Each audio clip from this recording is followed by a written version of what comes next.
Welcome, Jack Ma. Thank you. Thank you. Thank you. We've all become very cognizant of Jack and his story. And when Alibaba went public with the largest IPO in history, we knew a lot more about him. So I want to talk about his personal story. I want to talk about how many times he tried and failed and what kept him going. I want to talk about where he is today and how he got here, and where he is going and how he expects to get there. And if he gets there, what will it all mean for him and for the people that he wants to inspire? So I begin with this question, though, Jack. Why are you back at Davos? It's a long break for 7 years. I think my last trip here was year 2008. But I was coming for year 2001 for the Young Global Leader for Tomorrow. And remember, I never heard about the Davos when I came. But when I came, in the Switzerland, so many young people demonstrate. It was such a horrible thing that I asked them, why did they do it? They say, anti-globalization. And I say, why? Globalization is a great thing. Why people don't like it? And then we come all the way for 2 hours here. There's a machine gun. There's people checking. I say, oh, God, is that a forum or is that prison we're going to go? Is that? But when I joined the forum at the Young Global Leader, I was thrilled by so many ideas. For the first 3-4 years, I learned what does the globalization mean? What does the corporate citizenship mean? What about social responsibility mean? All these new ideas, and I see so many great leaders talking about leadership, and I benefit a lot. In the year 2008 and 2009, when the financial crisis came, I think it's better to go back to work, because we can never win the world by talking. So go back, spend 7 years. Now I come back, I think it's time to do something return. Because I learned so much. Let's talk 12 years ago. So why I should not talking to the young global leader of today, sharing with them how we've gone through. Okay. So that was the thing. Let's start with where you are today. Just how big is Alibaba? How many people come every day? How many people come in a week? How fast is it growing? Yeah, we have over 100 million buyers visiting our site, shopping our site every day. And we created 100 million every day. We created 14 million jobs for China, directly and indirectly. And we grow from 18 people to 30,000 people, 18 people in my apartment, to now we have 4 big campus. Compared to 15 years ago, we were big, but compared to 15 years later, we're still a baby. How big will you be 15 years from now? I think 15 years ago, I told my team that in the past 15 years, we grow from nothing to this size. And 15 years later, I want people to know about Alibaba, know Taobao, because it's already everywhere. I want 15 years ago when we talk about what is e-commerce, why small business can using this e-commerce, this internet, can do business across the nation. And I hope 15 years later, people forget about e-commerce because they think it's like electricity. Nobody thinks it's a high tech today. Now, this is something that I don't want 15 years later, we still walk on the street talking about why and how e-commerce can help people. Talk about the IPO. Did it exceed your expectations? Well, it's a pretty small IPO, 250. Yes, yeah, the largest IPO in the history of Wall Street. We raised. And number 2 was a Chinese bank. Thank you. I remember year 2001. We went to raise some 5 million, 3 million venture capitalist dollars in the USA, and got rejected. And I say we come back raising a little bit more. But I think, what we think more about is for $25 billion, how we can spend the money efficiently, because this is not the money, this is the trust from the world, the trust from those people. They want to do better jobs to help more people. They want to have a good return. So I think gives me more pressure, because when our market cap is bigger than IBM, for a certain day we're bigger than Walmart. We're one of the top 10, 15 largest market cap company in the world. I told my team and myself, is that true? We're not that good. Because years ago, people say, Alibaba model is terrible. Does not make money, have this and that, all the big bad things, because Amazon is better, eBay is better, Google is better, and there's no such model like Alibaba in the USA. So I told myself and people, we were better than people thought. But today, when we are that big size, I said, no, we are not that good as people thought. We're just a company 15 years old. Average age is 27, 28 years old, young people. We're doing something that human beings have never tried. So I want to talk about the future. Let me take you back to when you were born in Hangzhou, where the headquarters still are. Yep. And your campus is there. You don't have a loot, don't move your loot. Your headquarters there. Yeah, you found it there, loot there. You grew up in the 60s. 64. Born in 64. That was the time of the Cultural Revolution. Yeah, it was the end of the Cultural Revolution. It was, well, my grandfather was a tiny landlord, was considered, after liberation, was considered to be a bad guy. So I know how tough it was when I was a kid. You tried to get into 3 colleges. Mm-hmm. Each time they rejected you. No, I tried. There's an examination that young people, if you want to go to university, you have to take the examinations. So I failed 3 times. Okay. But a lot of fail. I failed for funny things that I failed a key primary school test for 2 times. And I failed 3 times for the middle schools.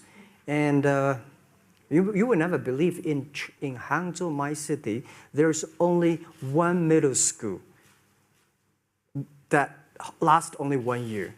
It was changed from primary school to middle school because our graduates of our school, no middle school accept us because we were too bad. Yeah. They would become a middle school. What effect did it have, though, being rejected? Well, I think we have to get used to it. We're not that good. Even today, we still have a lot of people reject us. I think when I graduated from universities, and before for 3 years, I tried to fill in the universities. So I applied jobs for 30 times, got rejected. I went for a police. They said, no, you're not good. I went to even the KFC. When KFC came to China, come to my city, 24 people went for the job. Yeah. 23 people were accepted. I was the only one guy. And we went for police. 5 people, 4 of them accepted. I was the only guy that I received it. So to me, being turned down, rejected. Oh, by the way, I told you that I applied for Harvard for 10 times, rejected. I know I'll be rejected. I just don't want to say that. Yeah, sorry now. 10 times you wrote them and said, I'd like to come to Harvard. Yeah. And then I told myself, someday I should go teach there, baby. I think that can be arranged. Richard Nixon came to Hangzhou. Yeah. And after that, tourists flooded the place. Yeah. And that's how you learned English. Yeah. I really like I don't know why, at 12, 13 years old, that time I suddenly fell in love into the language, the English. And there's no place you can learn English at that time. There's no books, English books. So I went to the Hangzhou Hotel, now called Hangzhou Shangri-La Hotel, because that was the hotel can receive the foreign visitors. So every morning for 9 years, I showed them around as a free guide, and they taught me English. And I think that changed me. Today, I'm 100% made in China. I've never got a one-day train outside China. Yeah. And when people talk to me, say, Jack, how can you speak English like that? Why sometimes you talk like an Western guys? I think that was the 9 years. These Western tourists opened my mind because everything they told me are so different from the things I learned from the schools and from my parents. So now I have a habit. Whatever I see, whatever I read, I use my mind. Think about for 2 minutes. Is that how Ma Jun became Jack Ma? Actually, Jack, the name was given by a lady in tennis. She's a tourist. She came here and she said, came to Hangzhou.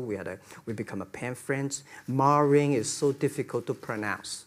So she said, do you have an English name? I said, don't. So can you give me an English name? She said, okay. She said, my father called it Jack. My husband called Jack. What do you think about Jack? I said, good. So I've been using that for that many years. Yeah. First visit to America, 1995? 1995, yeah. I came here for a project helping the local government to building up a highway. And you tried the internet? I tried the internet in Seattle. And in a building called the U.S. Bank. I don't know whether the U.S. Bank is still there or not, but it's a building. And my friend opened a small office, which is like only 10% bigger than this room. And there are a lot of computers in there. And he said, Jack, this is internet. I asked, what is internet? He said, search whatever you want. At that time, they used Mosaic, very slow, right? Yeah. And I said, I don't use it. I don't want to type because computer is so expensive in China. If I destroy it, yes, I cannot pay. He said, just to search it. So I searched the first word, beer. I don't know why, because it's easy to spell, baby. And I see beers from Germany, beers from USA, beers from Japan, but there's no beer from China. And I say, okay, type the second word is China. No data. Nothing. Nothing. And I said, 1995. 1995. No data about China. So I talked to my friend. Why not make something about China? So we made a small, very ugly-looking page called China. It's something like I did a translation agency. We listed on there. It was so shocking. We launched at 9:40 in the morning. 12:30, I got a phone call from my friend. He said, Jack, you got 5 emails. I said, what is email? And they say, these are the things. So people so excited. Where are you? This is the first time I see a Chinese website on that. How can we can we do something together? So I think this is something interesting. So we should do it. Why did you call it Alibaba? Alibaba? Well, when I started, I think internet is global. We should have a global name. And a name that, interesting, like at that time, the best name is Yahoo. Right? So I've been thinking for many days, suddenly thinking Alibaba is a good name. So I happened to be in San Francisco that day. I did have a lunch, and the waitress came. I asked her, do you know about Alibaba? She said, yes. I said, what is Alibaba? She said, Open Sesame. Good. So I went on the street, asked about 10, 20 people. They all know about Alibaba, 40 Thieves, and Open Sesame. And I think this is a good name. And start with A. Whatever you talk about, Alibaba is always top. You have said before that in creating Alibaba, you had to create trust. Yeah. Because people in China were used to face-to-face. Yeah. How did you create trust? I think because we started about doing business on the internet. I don't know you, you don't know me. So how can you do things online unless you have trust? So for e-commerce, the most important thing was trust. I think when I first went to USA for raising money, talk to the venture capitalists, a lot of people say, oh, Jack, no. China doing business by the guanxi. How can you do business on the internet? And I know that without the trust system, the credit system, it's impossible to do business. So in the past 14 years, everything we do is trying to build up the trust system, the record system. Well, Charlie, you know, I'm so proud today when I talk to the young. Today in China and in the world, people don't trust each other. The government and people and media and everybody think, this guy's cheating. But because of e-commerce, we finish 60 million transactions every day. People don't know each other. I don't know you, I send products to you. You don't know me, you wire the money to me. And I don't know you, I give a person a package, I don't know him. He took something to cross the ocean, cross the river, and send. This is the trust. We have at least 60 million trust happening every day. But you created it by creating an escrow account in the beginning. Yep. You know, and so you keep the money until they got the product. Yeah. And then you release the money. That's true. I mean, the escrow service is about Alipay. This idea, I would love Davos, because it was a big decision. Because for first 3 years, Alibaba is just like e-marketplaces for information. What you have, what I have, we talk a lot of time, but don't do any business. Because there is no payment. I talk to the banks. No banks want to do it. Banks say, no, this thing never work. So I don't know what to do. Because if I start to launch a payment system, it's against the financial legal laws. Because you have to have a license. But if I don't do it, e-commerce will go nowhere. So then I went to Davos. I listened to a leadership discussion. Leadership is about responsibility. And after I listened to that panel, I give a call to my friends, my colleagues in my apartment, say, do it now, immediately. If something wrong, the government not happy about that, if one body has to go to the prison, Jack might go to the prison. Because it is so important for China, for the world, to build up the trust system.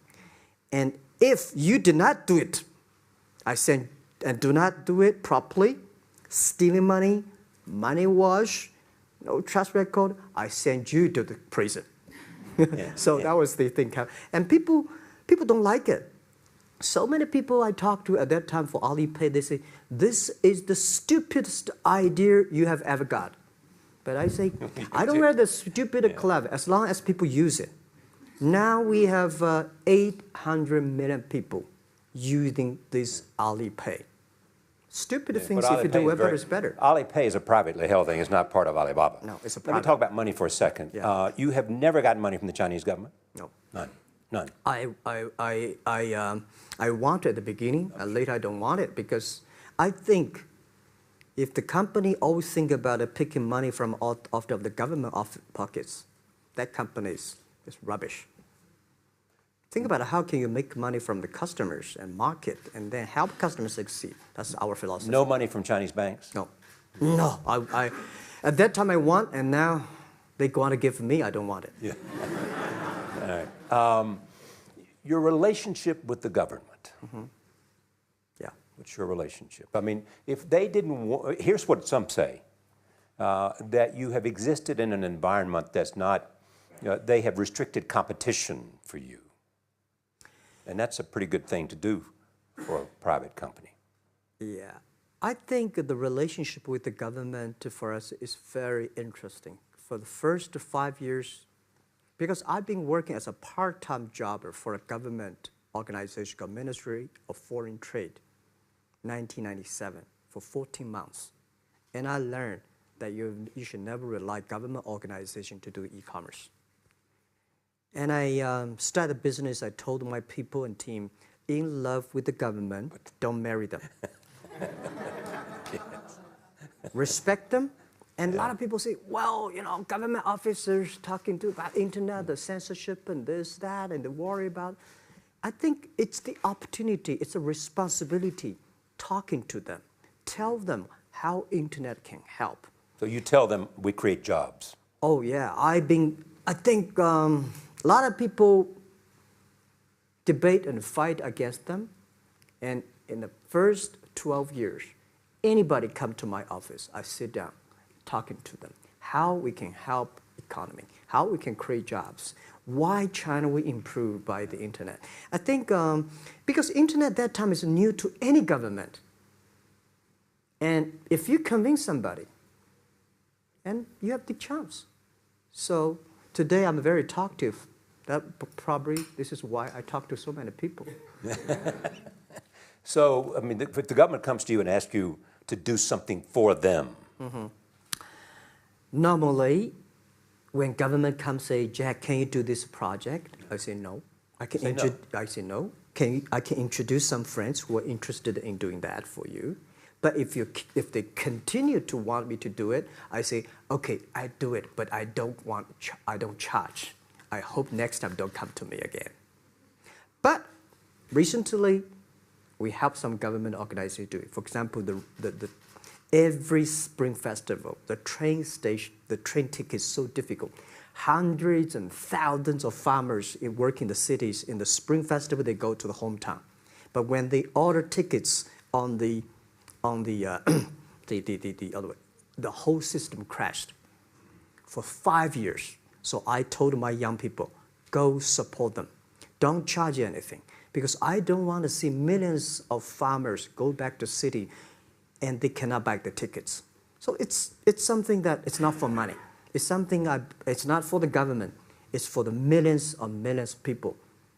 They can buy tickets in a snowy night and they don't have to wait. They just use mobile phone, online, they get ticket.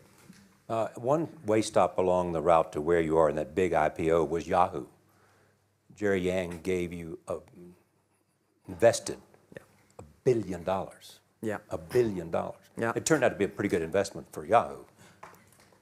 Yeah. But one time after another, you raised this money on your own outside of China with investors. Yeah, I'm very thankful for all the investors because 1999, year 2000, and even at the Yahoo time, a lot of people say this Jack is crazy. He's doing something that we don't understand. A lot of venture capitalists give you money because there is such an American model already there. But they say, Alibaba, we don't see this kind of model, right? They say Jack's crazy. Yeah, this is crazy guy. I mean, I remember my first time in Time magazine, they call me Crazy Jack. And I think crazy is good. We are crazy, but we're not stupid. We know what we are doing, but if everybody agree with me, if everybody believe our idea is good, we have no chance. So that's the money we raised. We're very thankful. So when our investors make a lot of money, I feel proud and honored. As you know, in the United States, issues have risen about privacy. Yeah. Google and Apple, and questions of whether the government should have access to files. How do you handle that if the Chinese government says you know a lot about people?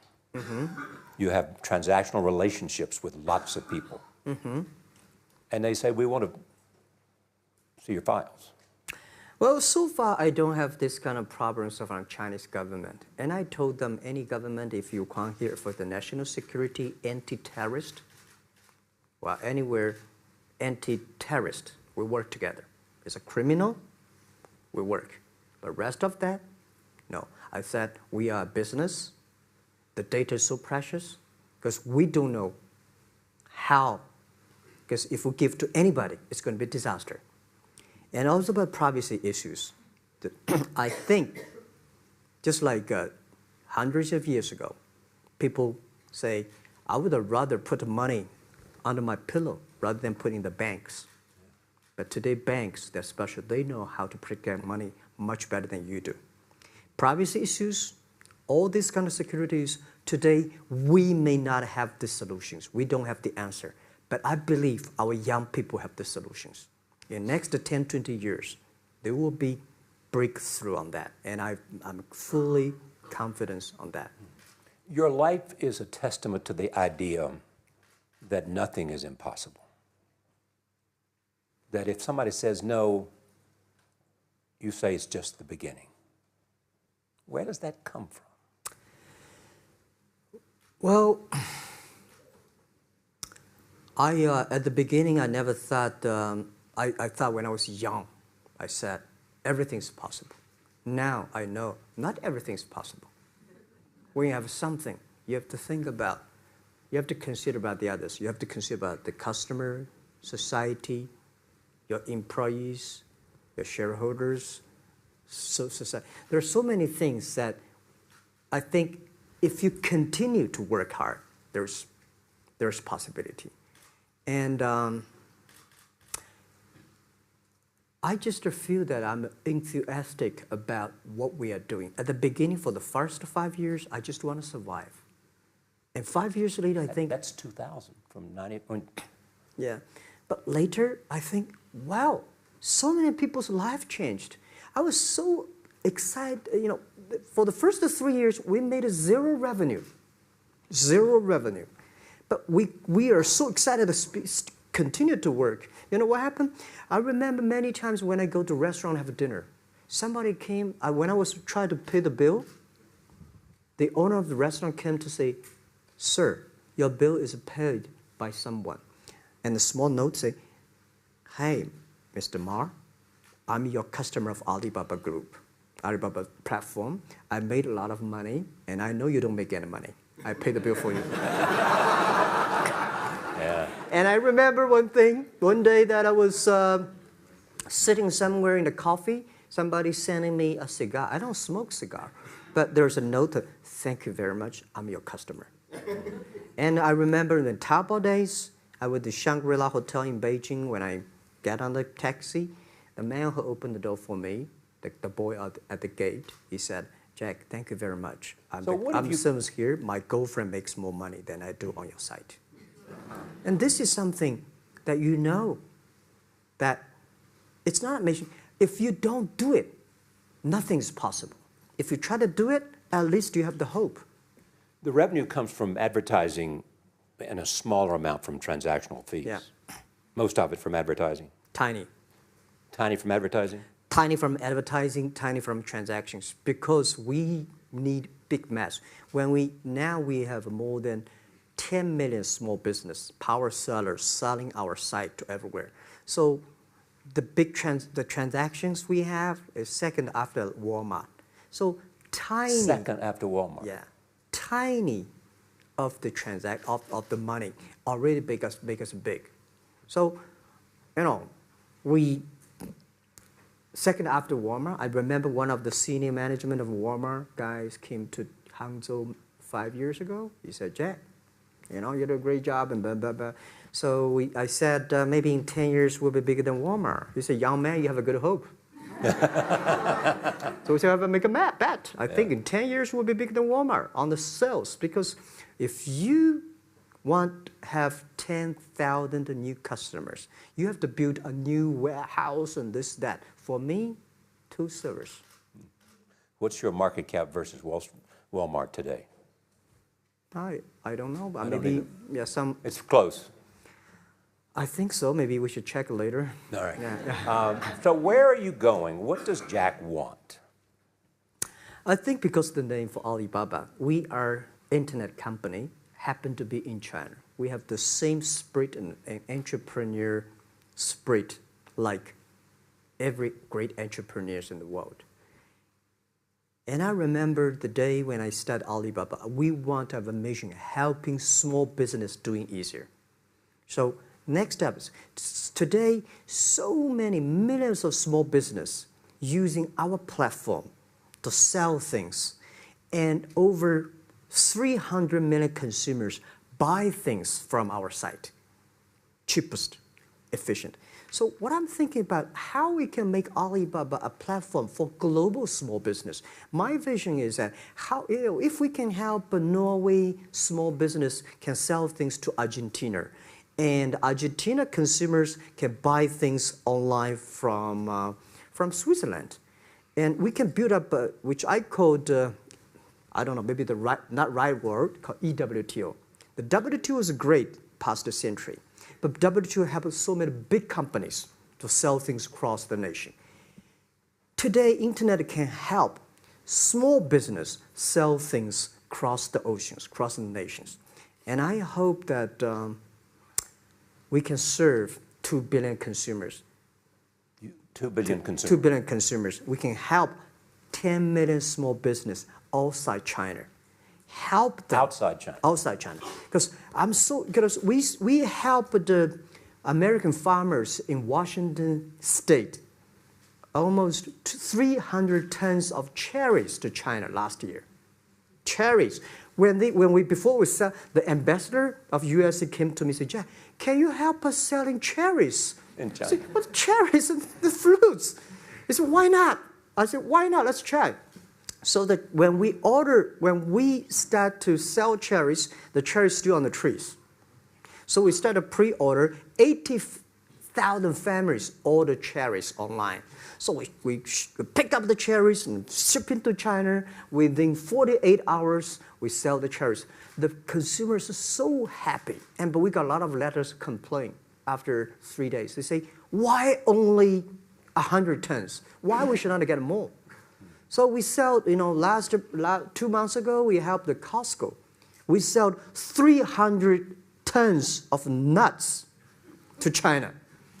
So I'm thinking about if we can sell, we're also selling Alaska seafood to China. So if we can sell seafood, if we can sell the cherries, why we cannot help American and European small business selling things to China consumers? China needs that. So this is what I want to do is that 2 billion consumers, China, Asia, developing nations, how we can let them buy things globally. Alibaba rode with the millions of people that went from poverty to the middle class in China. I mean, you were right there growing as they grew and increased. When you look at the international markets, you're doing well in Russia? Yeah. How well? We do pretty good in Russia, and we do also pretty good in Brazil. In Brazil? Russia, I think now I don't know, we are if not the number 1, we're the number 2 or number 3 largest. E-commerce. E-commerce. I remember last year we had a campaign. The campaign is that a lot of Russian girls and boys want to buy things from China. You know how many days a Russian girl placed an order and received the products from China? 2 years ago, 4 months. Even that, people are so happy about all the thing. And last year, the campaign, within 1 week, we crashed the whole logistics system of Russia. All right. You were also seen in Hollywood. Yeah. What are you doing in Hollywood? Well, I like the Hollywood innovation at the digital background. I learned so much about the Hollywood movies, especially the Forrest Gump. You love Forrest Gump. I love Forrest Gump. Well, why do you like him? Simple. Never give up. Never give up. People thinking he's done, but he knows what he's doing. And I was very depressed the day, year 2002 or 3 in the States, when a bit earlier than that. I was very depressed when I could not find out a way for the internet. And I watched the movie in my friend's home, Forrest Gump. When I see him, I think, this is the guy we should learn from. Believe what you're doing, love it, whether people like it, don't like it, be simple. And like the word, life is like a box of chocolate. You never know what you can get, right? I never know I would be here talking to you and talking to Charlie Rose. I never know. But today I made it. I told my people in my apartment 15 years ago, guys, we have to work hard, not for ourselves. If we can be successful, 80% of the young people in China can be successful. We don't have a rich father, powerful uncle. We don't have $1 from bank, 1 cent from government. Just work as a team. So what do you worry about? I worry about it today. Young people, a lot of young people lose hope, lose vision, and start to complain. Because we also have the same period. Because when it's not a good feeling being rejected by so many people. We also depressed, but at least later we find that the world has a lot of opportunity. How you see the world, how you catch the opportunity. So, in the Hollywood gives me a lot of inspiration. You know? But you were out there for business. You were out there because you want to make movies and sell them. I want to make the movie for business-wise. We are e-commerce company. We have a lot of products that need logistic. But movie, TV, these are things you don't need logistic system. And movie probably is the best product that can help Chinese young people to understand. Because one thing I told the Chinese people, my friends, in American movie, all the heroes at the beginning, they look like a bad guy. Terrible things coming, they become a hero. And finally, they all survived. China, if you're a hero, all the hero died. So, because only dead people become the hero. So nobody want to be the hero. So you want to change the Chinese definition of hero? Yeah, I want to say hero. Today we have so many heroes who live in this world. Are you still writing these kung fu novels, or are you just reading them? I read them, and I start to write something. I think it's fun. The kung fu is something you start to think about something that you cannot do. But if you have some luck, if you continue to practice, if you got a good master, if you're a good team, you're an expert. So at least to make me, when I'm busy, when I'm tired or frustrated, I read kung fu books. And You also travel with a Tai Chi. Am I saying that right? A trainer. Tai Chi? Tai Chi. Tai Chi. Tai Chi, yeah. What does that do for you, other than keep you in good health? I love Tai Chi. Tai Chi is a philosophy about yin and yang. Yeah. Tai Chi is about how you balance, how you work, like a competition. People say when I compete with eBay, say, you hate eBay. No, I don't hate eBay. It's a great company. You know, they come, I go. You know, Tai Chi is like, you fight here, I go over there. You put it on the top, I go to down, right? So it's a balance, right? You are heavy, I'm small, you know. When I'm small, I can jump. You're heavy, you cannot jump. So the Tai Chi is better philosophy. I use in Tai Chi philosophy in the business. Calm down. There's always way out. And keep yourself balanced. And meanwhile, don't try to, because business is a competition is a fun. Business is not like a battlefield. You die or I win. Business, even if you die, I may not win. Right? So it's better fun. So Tai Chi gives me a lot of inspirations. But you want your life and you want this company, Alibaba, to change the world. And you're changing the world if, in fact, you provide a forum for buying and you enable people to earn a living. Yeah. But also, you believe that Alibaba ought to change the lives of women. So what are you doing? At first, I think many years ago, I want to change the world. Now, I think if we want to change the world, we change ourselves. Change ourselves is more important and easier than change the world. And second is that I want to improve the world. Because it changed the world may be Obama's job. Because my job is to making sure that my team are happy. Because my team are happy, they can make my customer happy. If my customer, they are all small business. When they're happy, we are happy. About women, one of the secret source for Alibaba's success is that we have a lot of women. What percentage of women among Alibaba employees? One day before, I think 2 or 3 months before we IPO, there's American journalist come to our company. She asked me a question. Jack, I've seen so many women in your company. I say, what's wrong?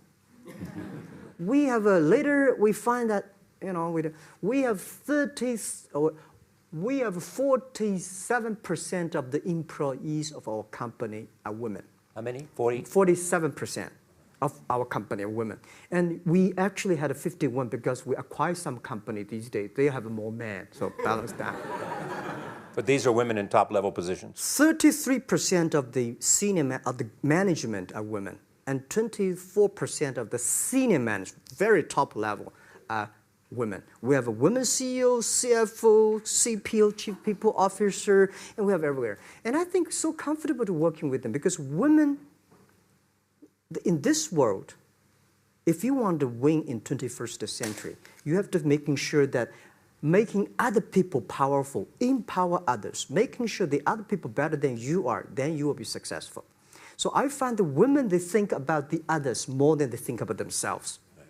Yeah, women think about the kids, husband, parents, much more than the man. And the user-friendliness. A couple of things I want to talk about before we go, because we have less than a couple of minutes. China today, are you worried the economy slowed down? No, I don't worry about it. I think China is doing, it's slowing down is much better than keep on 9%. China today is the second largest economy in the world. It's impossible to keep 9% of the growth. If China still keeps the 9% of the growth of the economy, there must be something wrong. You will never see the blue sky. And you will never see the quality. China should pay attention to the quality of the economy.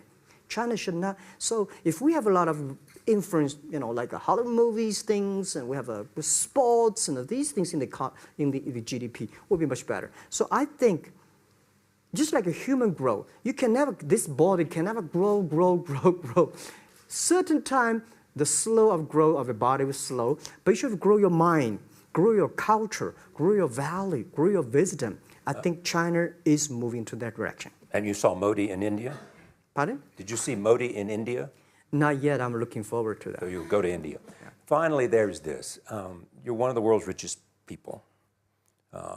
Your company is one of the world's richest companies. What do you want beyond Alibaba? Well, about richest people, I was really not happy in the past 3 months when people say Jack Ma is the richest people of China. Global celebrity, they said. No, I'm not. When I started business, you are. I never thought, because how many? Yeah, maybe I am. Not, but I think 15 years ago, in my apartment, my wife was at that time one of the 18 founders. I asked her, "Do you want your husband to be a rich person?" I never said rich person in China, rich person in Hangzhou, or you want your husband to be a respected person. She said, "Of course, respected." Because she never believed, and I don't believe we'll be rich people. We just want to survive. But I believe when you have $1 million, that's your money. When you have $20 million, you start to have a problem. You worry about inflation, which stock to buy and this, that, had to come. When you have $1 billion, that's not your money. That's the trust society gives on you. They believe you can manage the money, use the money better than the government and the others. So I think today, I have the resources, do more things. With the money we have, with the influence we have, we should spend more time on the young people. And I would say, someday I'll go back to teach. Go back to school, spend time with the young people, and sharing with them what I done. So the money is not mine. I just happily and having these resources, then I want to do a better job. Just tell them your story. Yeah, tell them the story and tell them that if Jack, I don't think in this world there are a lot of people be rejected more than 30 times. If we, the only thing we never give up, the only thing we're like a Forrest Gump, we keep on fight, we keep on changing ourselves. We don't complain. Whether you were successful or not successful, I find that people, when they finish the job, if they make the mistake, if they fail, if they always complain the others, this guy will never come back. If the guy only check himself, yeah, something wrong with me here, something wrong with me there, this guy has a hope. Jack, on behalf of everybody in this audience and a television audience around the world, thank you for taking your time to be with us. Thank you.